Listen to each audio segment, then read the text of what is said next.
Hello and welcome everyone to the second episode of Nobody Asked Tony. Because if you didn't ask me about it, I'm probably going to talk about it anyway.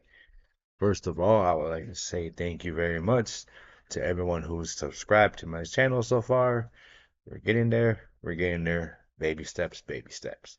Thank you for the support and all the likes. I've been getting a lot of positive feedback from my first video. As I said, this is my first time doing this.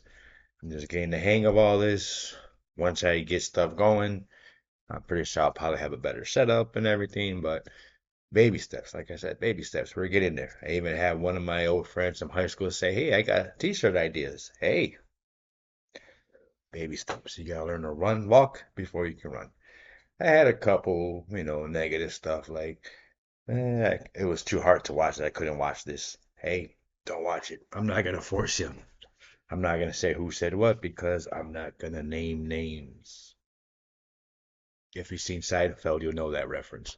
Anyway, with that being said, yeah, someone said I said that a lot, but hey, with that being said, let's move on to our next round of our rebooking previous WrestleManias. On our first episode, we rebooked WrestleMania 15 from 1999. This week, we're going to redo WrestleMania 16, or as all the cool kids were calling it back then, WrestleMania 2000, which, as you can obviously tell, was from the year 2000. Now, as I mentioned before, WrestleMania 14 was the first WrestleMania I watched chronologically. WrestleMania 15 was the first WrestleMania I ever watched, period. But this year's WrestleMania 16 was the first WrestleMania that I ever watched live on pay-per-view. And I remember watching that day specifically. I think the highlight of my night that day was my dad yelling at my uncle for accidentally changing the channel on everybody. That was pretty funny watching one grown man yell at another grown man for that. But anyway, so as we did last time. Also, by the way, excuse my redness in my eyes. This is the time of the year when my allergies decide to kick my ass. So bear with me. As that one guy on TikTok says, bear with me. Bear with me. We're good. Anywho, so let's start off like we did last week. Let's go back and see what the WWE actually gave us for WrestleMania 2016, whatever you want to call it. Let me just straight out start by saying that I believe the WrestleMania 2000 video game was probably better than the actual WrestleMania 2000 pay-per-view. Yes, I still call them pay-per-views. I refuse to call them PLEs or whatever the hell they want to call them these days. Anyway, WrestleMania 2000 is probably a definition of quantity over quality. As you've seen in more recent WrestleManias, they try to get as many people on the card as they possibly can, which isn't a bad idea in hindsight because it is WrestleMania and you would love to feature as many, superstars as you can. But sometimes not every single person needs to be featured on WrestleMania or should be featured on WrestleMania. And they just have multi-man match after multi-man match. It's somewhat toned down a little bit the last couple of years, but in more recent WrestleManias, that has been very obviously, used. They try to get as many people as they can, and when they should be focusing on quality over quantity, they've been doing quantity over quality, which this show actually was because they only had one singles match on this show. It wasn't the best match of the night, let alone right, not even in WrestleMania history because it was a very, very terrible match. But anyway, there was triple threats, tag teams, all kinds of multi-man matches throughout this pay-per-view, and it's probably one of the reasons it probably suffered from it. So anyway, with that being said, let's go into what the WWE actually gave us 26 years ago. First kicking off the show was the team of the Big Boss Man and Paul Buchanan defeating the team of Godfather and D'Lo Brown. And if anything, I think the highlight of this match was probably Ice-T coming out to the ring and performing Godfather and D'Lo Brown entrance. And for about maybe 20 minutes or so, we just heard Ice-T repeat pimpin' ain't easy, man, for about a good 15, 20 minutes.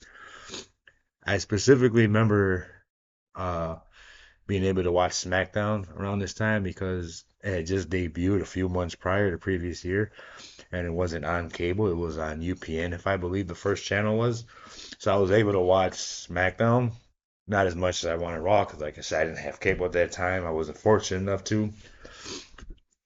So I mostly had to get all my info from everything that was going on SmackDown. And I remember on the last SmackDown before WrestleMania, at this point, they probably maybe advertised maybe 4 to 5 matches ahead of the pay per view. I mean, this is WrestleMania. You want to promote as many matches as you can, to get people to tune into the show. This match was not one of them. So this was probably the most randomest match to open up a WrestleMania in my memory. But anyway, so yeah, the Boss Man and Bull Buchanan defeated Godfather and D'Lo Brown in the opening match of WrestleMania 2000. Up next, we had a 15-minute hardcore championship battle royal. This wasn't your typical battle royal where you throw guys over the top ropes. This match was somewhat unique. It was actually, to me, one of the highlights of this show because who doesn't enjoy a good little brawl here and there? So you had about 13 guys. They had a 15-minute time limit. And within that time limit, the Hardcore Championship could change hands numerous times throughout that time limit. At the very end of the match, whoever was the champion at the end of the time limit, they were the final champion for that match. Right. And in this match, there was probably most of the lower card at the time. Taz, Viscera, the Mean Street Posse, the APA, the Headbangers, Crash, and Hardcore Holly. Crash was the defending champion going into this match. He was responsible for the whole 24/7 shenanigans. Of course, everybody remembers that. In this matchup, which was also pretty much the APA beating the hell out of the Mean Street Posse for about 15 minutes or so. But in the end, Hardcore Holly was the final champion. And funny thing, that was actually a mistake. That was not supposed to happen. There was a miscue with the referee. The timing was off, and Crash Holly was actually supposed to retain the Hardcore Championship, but it got botched. Hardcore Holly ended up walking out with the title. Next up was another random tag team match they gave us. It was the brand new, I guess you can call them new, team of Test and Albert, otherwise known as TNA, 2000 WWE folks. They defeated the team of Al Snow and Steve Black. Nothing too special going on here. Up next was the very first, as they called it, triangle ladder match between the Dudley Boys, the Hardy Boys, and Edge and Christian for the tag team championships. The Dudley Boys were the defending champions going into this match. This was basically a precursor to TLC, as they now call it. And in this match, Edge and Christian were victorious, and they came out as the new tag team champions. Hello there. Say hi, my subscribers. Hi. Up next, our next matchup was the only single match on the show, and it wasn't the best. It was the Cat going one-on-one with Terry Runnels with Val Venus as the special guest referee for some reason I don't remember why. But anyway, this wasn't.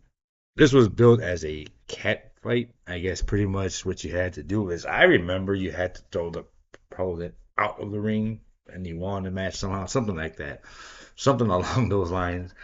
That's the most I remember from that. It wasn't nothing. That's probably what many people consider the worst match in all of WrestleMania history.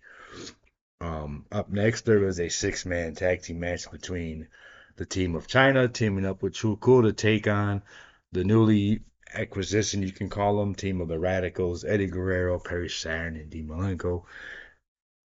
China and True Cool ended up winning the matchup for this. Up next, they had a pretty unique match that I'm surprised they haven't repeated lately.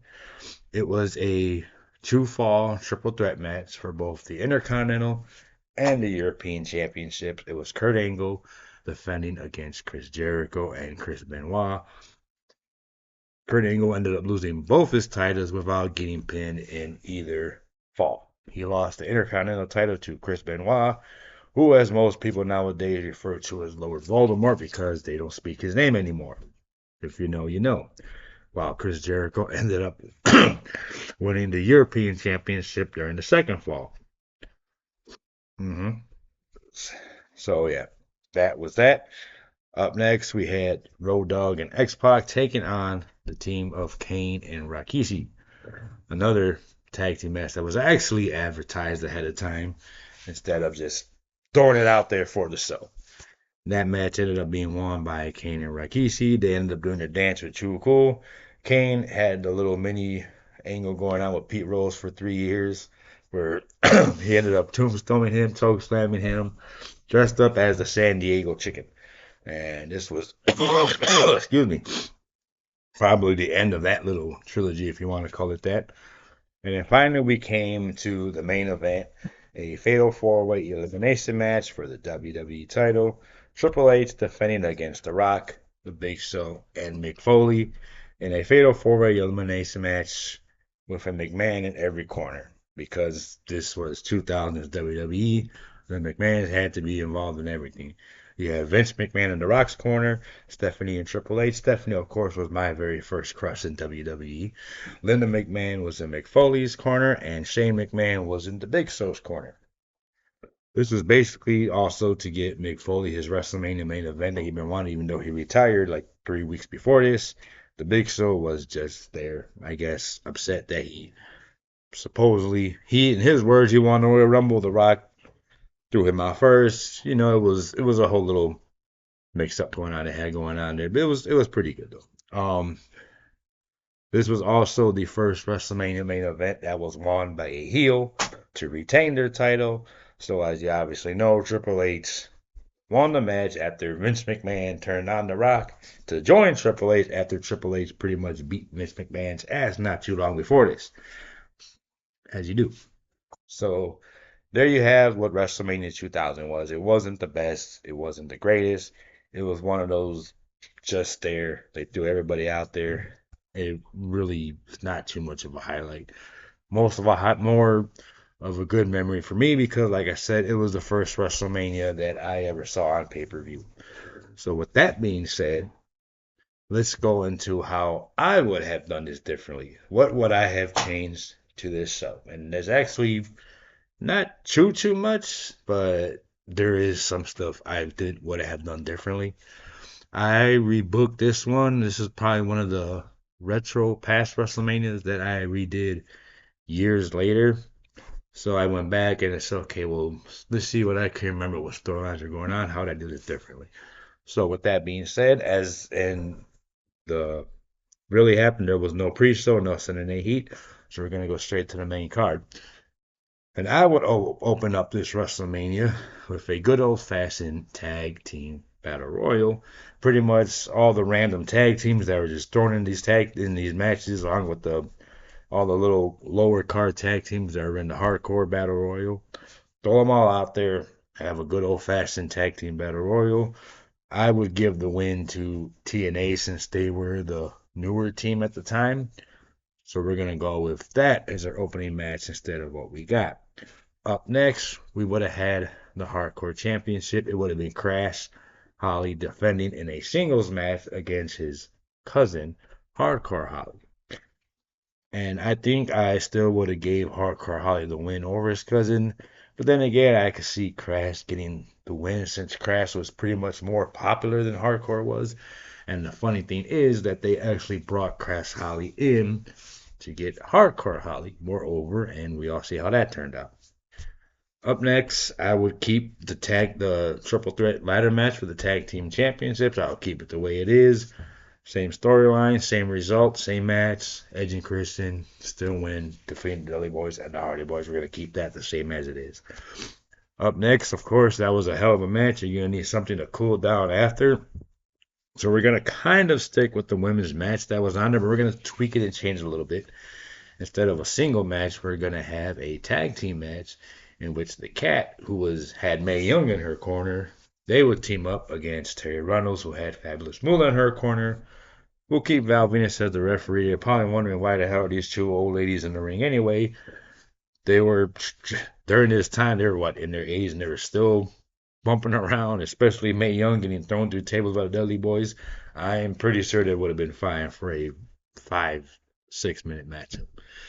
And I'll give the win to the face team of the Cat and the Young. Up next, another match that's not being changed too much, just a little bit.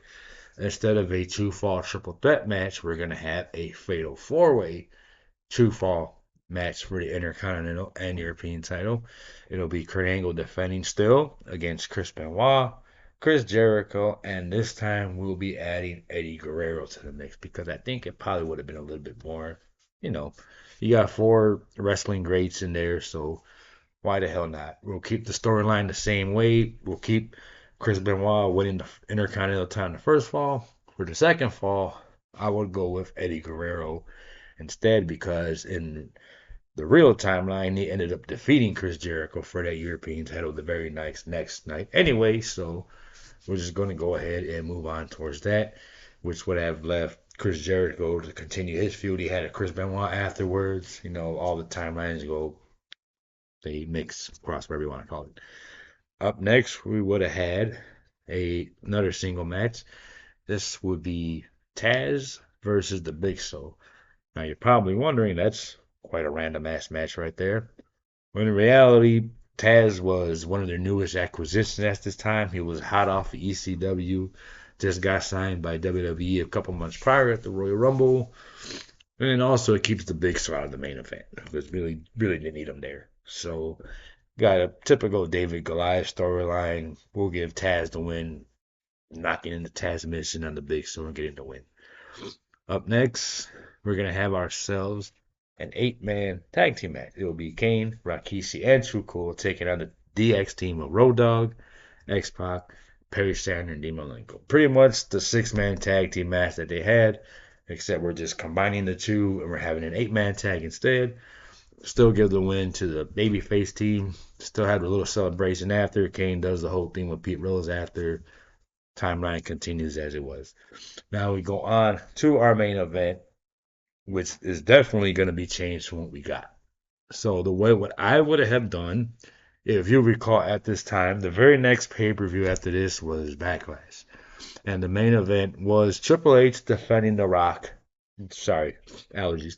Defending the title against The Rock in the main event one-on-one, which a lot of people feel this should have been the main event for this WrestleMania instead. And from what I've read over the years, that was the plan. They wanted to have that match for WrestleMania, but Stone Cold wasn't available, so they pushed it back to Backlash, and they had the Fatal 4-Way instead. So what I would have done, I would have had that exact match to have Backlash, have it at WrestleMania instead.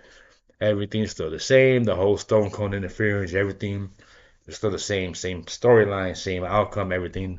Rock wins the title in the main event of WrestleMania. Because if you really think about it, surprisingly, The Rock has never won the WWE title at WrestleMania. The only difference I would have done with that is I would have had Mick Foley as the special guest referee for that match to somewhat give him his main event, WrestleMania main event moment right then and there. So there you go. That's how I would have rebooked WrestleMania 2016, whatever you want to call it. What do you think? What do you think was better? What we got or what I gave you? What would you have done differently? What would you have changed? What would you have kept? How does this WrestleMania rank among your favorites? As always, I appreciate your comments. I appreciate your feedback, negative, positive, whatever it is. Hey, like I said, we're just getting started. I'll get the hang of this soon. I'm pretty sure we'll get, a nice little pizzazz here and there, but baby steps, baby steps. We'll get there. We'll get there. So with that being said, again, that's how I would have redone WrestleMania 2000. Until next time, when we go on to the next one, I will see you then. Thank you again for all the support that I've gotten. And remember, if you didn't ask me about it, chances are I'm going to talk about it anyway. Thank you.